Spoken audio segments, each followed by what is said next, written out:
नमस्कार दोस्तों, स्वागत है आपका वन शॉट एसएससी पर। आज की इस वीडियो में हम कंप्लीट बायोलॉजी को कवर करेंगे, जो हर प्रकार के गवर्नमेंट एग्जाम के लिए फायदेमंद होगा। तो चलिए शुरू करते हैं। तो सबसे पहले एकदम शुरुआत से शुरू करते हैं। ये जो शब्द है बायोलॉजी, ये आया कहाँ से? देखिए, ये शब्द 1802 में दो वैज्ञानिकों ने दिया था, लैमार्क और ट्रेवरिनस। अच्छा, 1802 में। हाँ, और ये दो शब्दों से मिलकर बना है। बायो, जिसका अर्थ है जीवन, लाइफ, और लॉजी? लॉजी आया है लोगोस से, जिसका मतलब है अध्ययन, स्टडी ऑफ। तो बायोलॉजी का सीधा सा मतलब हुआ जीवन का अध्ययन, स्टडी ऑफ लाइफ। बिल्कुल। और जब हम जीवन के अध्ययन की बात करते हैं तो इसमें तो पौधे भी आ गए, जानवर भी। क्या इन्हें अलग अलग समझा जाता है? हाँ, यहीं पर बायोलॉजी को मुख्य रूप से दो शाखाओं में बांटा गया है, जूलॉजी और बॉटनी। जी। ज़ूलॉजी यानी जंतु विज्ञान, जिसमें हम जानवरों और मनुष्यों का अध्ययन करते हैं, और बॉटनी, जिसमें हम पौधों का। एकदम सही। और इन क्षेत्रों के जनक भी बहुत महत्वपूर्ण है परीक्षाओं के नजरिए से। जंतु विज्ञान के जनक अरस्तु को माना जाता है। हाँ, और वनस्पति विज्ञान के जनक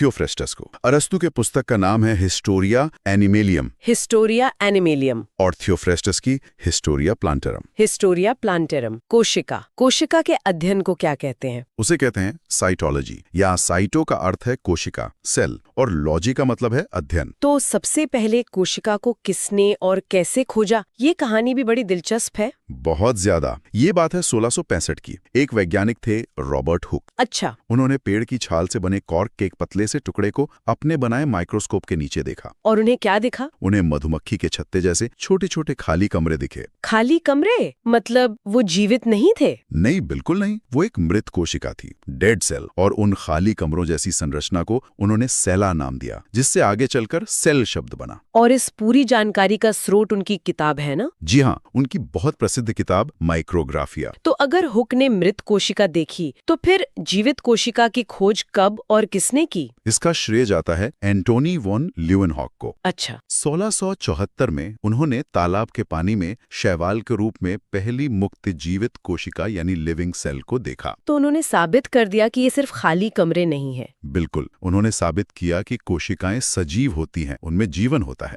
कोशिका की खोज के बाद वैज्ञानिकों ने ये समझने की कोशिश की होगी कि इसका महत्व क्या है। मुझे लगता है यहीं से कोशिका सिद्धांत की बात आती है। सही पकड़ा आपने। 1838-39 में दो वैज्ञानिक थे, मैथियाज स्लाइडन, जो एक वनस्पति शास्त्री थे, एक बॉटनिस्ट। हाँ, और दूसरे थे थियोडोर श्वान, जो एक जंतु विज्ञानी यानी जूलॉजिस्ट थे। और इन दोनों ने मिलकर कोशिका सिद्धांत दिया। जी। इस सिद्धांत के मुख्य बिंदु थे, पहला कि सभी सजीव प्राणी कोशिकाओं से बने होते हैं। ठीक है, ये तो सबसे बुनियादी बात हो गई। दूसरा, कोशिका सभी जीवों की बुनियादी संरचनात्मक यानी स्ट्रक्चरल और कार्यात्मक यानी फंक्शनल इकाई है। और तीसरा बिंदु? तीसरा था कि सभी कोशिकाएं पहले से मौजूद कोशिकाओं से ही उत्पन्न होते हैं। लेकिन मैंने सुना है कि वो इस तीसरे बिंदु को पूरी तरह से साबित नहीं कर पाए थे। हाँ, ये उनके सिद्धांत का एक अधूरा हिस्सा था, वो इसे साबित नहीं कर पाए। तो उस तीसरे बिंदु का क्या हुआ कि कोशिकाएं पहले से मौजूद कोशिकाओं से ही बनती हैं? उस कमी को रुडोल्फ विर्चो ने पूरा किया। अच्छा। उन्होंने एक बहुत प्रसिद्ध कथन दिया, जो आज भी बायोलॉजी में बहुत महत्वपूर्ण है, ओमनिस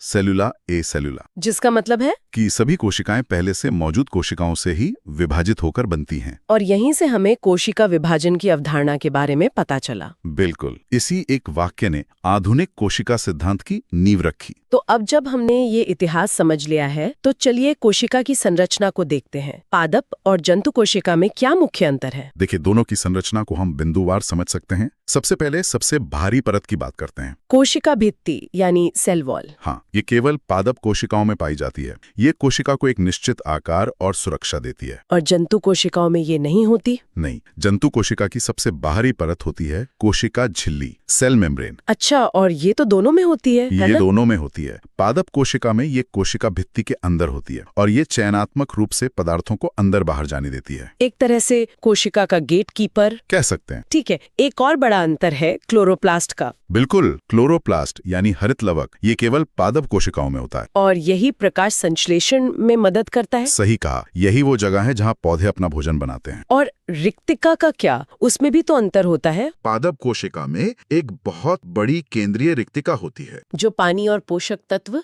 जमा करती है। जी, जबकि जंतु कोशिका में कई छोटी छोटी रिक्तिकाएं होती हैं या कभी-कभी नहीं भी होती। ये तो हो गए मुख्य अंतर। अब उन कोशिकांगों की बात करते हैं जो दोनों में समान होते हैं। शुरुआत करते हैं कोशिका के मस्तिष्क से, यानी केंद्रक। न्यूक्लियस। ये पूरी कोशिका को नियंत्रित करता है। और इसी के अंदर हमारा आनुवंशिक पदार्थ डीएनए होता है। हाँ, और केंद्रक के अंदर भी एक केंद्रिका होती है, न्यूक्लियोलस। ठीक है। और ये सारे कोशिकांग एक जेली जैसे पदार्थ में तैरते रहते हैं, जिसे हम साइटोप्लाज्म कहते हैं। अब बात करते हैं ऊर्जा की। कोशिका का ऊर्जा घर, माइटोकॉन्ड्रिया। जो ऊर्जा को एडीपी के रूप में संग्रहित करता है। बिल्कुल। और कोशिका की प्रोटीन की फैक्ट्री किसे कहते हैं? वो है राइबोसोम, क्योंकि ये प्रोटीन संश्लेषण का काम करता है और ये एंडोप्लाज्मिक रेटिकुलम से जुड़े होते हैं। हाँ, कुछ जुड़े होते हैं और कुछ साइटोप्लाज्म में स्वतंत्र रूप से तैरते हैं। और एंडोप्लाज्मिक रेटिकुलम या ईआर ये दो प्रकार का होता है। एक खुरदुरा रफ ईआर जिस पर राइबोसोम होते हैं और वो प्रोटीन पैकेजिंग में मदद करता है। और दूसरा होता है चिकना स्मूथ ईआर, जो लिपिड और हार्मोन बनाने में मदद करता है। एकदम सही। अब कोशिका में जो अपशिष्ट पदार्थ होते हैं उनका क्या होता है? उसके लिए है लाइसोसोम, जिसे आत्मघाती थैली भी कहते हैं। हाँ, क्योंकि ये अपशिष्ट पदार्थों को पचाता है और कभी-कभी तो अपनी ही कोशिका का पाचन कर लेता है। ये तो बहुत दिलचस्प है। और एक और कोशिकांग है गोल्जी बॉडी। इसका क्या काम है? इसका मुख्य काम है अपशिष्ट उत्पादों को पैक करके कोशिका से बाहर निकालना। एक तरह से कोशिका का पोस्ट ऑफिस। कोशिका भित्ति यानी सेल वॉल, इसकी खोज रॉबर्ट हुक ने की थी। हाँ, वही रॉबर्ट हुक जिन्होंने पहली बार एक मृत कोशिका डेड सेल को देखा था। और ये भी लिखा है कि यह केवल पादप कोशिकाओं में पाई जाती है, हम में नहीं। इसे पहली सुरक्षात्मक परत कहा गया है। इसका क्या मतलब है? इसका मतलब ये है कि ये कोशिका की सबसे बाहरी और मजबूत परत है, जो उसे एक कह सकते हैं कि एक निश्चित आकार और संरचना देती है। अच्छा। और ये कोशिका को बाहरी संक्रमणों और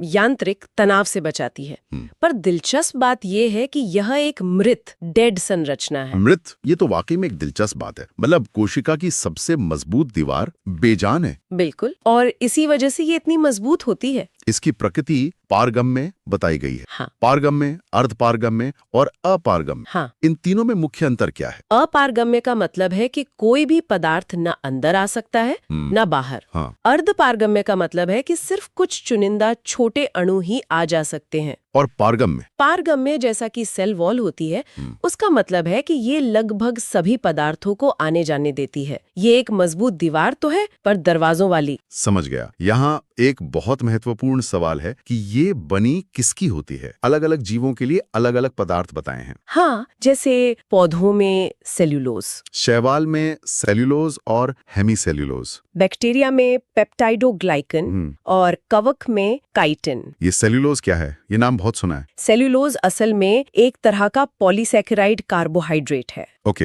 जैसे कार्बोहाइड्रेट हमारे शरीर को ऊर्जा देते हैं, जिन्हें हम बॉडी फ्यूल कहते हैं, वैसे ही सेल्यूलोज पौधों को संरचनात्मक शक्ति देता है। वाह। और ये पृथ्वी पर सबसे ज्यादा मात्रा में पाया जाने वाला जैविक अणु है। तो सेल वॉल के बाद आती है कोशिका झिल्ली, सेल मेम्ब्रेन। ये तो पौधों और जंतुओं दोनों की कोशिकाओं में होती है। जी हाँ। पौधों में दूसरी और जंतु कोशिकाओं में पहली परत है और ये जीवित होती है। बिल्कुल, और इसकी प्रकृति सेल वॉल से एकदम अलग है। ये अर्ध पारगम्य होती है, जिसे चयनात्मक पारगम्य झिल्ली या सिलेक्टिवली परमेबल मेम्ब्रेन भी कहते हैं। मतलब ये चुनाव करती है। हाँ, ये बहुत सोच समझकर निर्णय लेती है कि कोशिका के अंदर क्या आएगा और बाहर क्या जाएगा। ये कोशिका की असली गेटकीपर है। इसके स्ट्रक्चर के बारे में एक फ्लूइड मोज़ैक मॉडल का जिक्र है, जिसे सिंगर और निकोलसन ने 1972 में दिया था। इसे सैंडविच मॉडल भी क्यों कहते हैं? असल में सैंडविच मॉडल एक पुराना विचार था। फ्लूइड मोज़ैक मॉडल ज्यादा सही है। ये प्रोटीन और लिपिड की बनी होती है। तो सैंडविच वाली बात कहाँ से आई? सैंडविच मॉडल नाम इसकी संरचना को समझाने की एक पुरानी कोशिश थी। कल्पना कीजिए कि लिपिड की दो परतों के बीच में प्रोटीन के अणु तैर रहे हैं, ठीक वैसे ही जैसे सैंडविच में ब्रेड की दो परतों के बीच में फिलिंग होती है। अच्छा। पर यह संरचना